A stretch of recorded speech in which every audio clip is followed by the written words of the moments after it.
दुनिया, तमन्नाओं की दुनिया को लोग बसाते हैं, पर पाते वही है जो तकदीर लेकर आते हैं।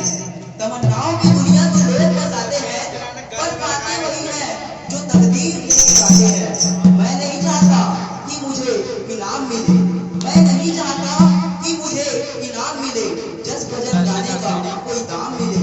मैं तो सिर्फ ईश्वर से यही चाहता हूँ, आप कार्यक्रम सुनने वालों को शिव का धाम मिले, शिव का धाम मिले, शिव का धाम मिले। बहुत भोलेनाथ। क्या हरकत है?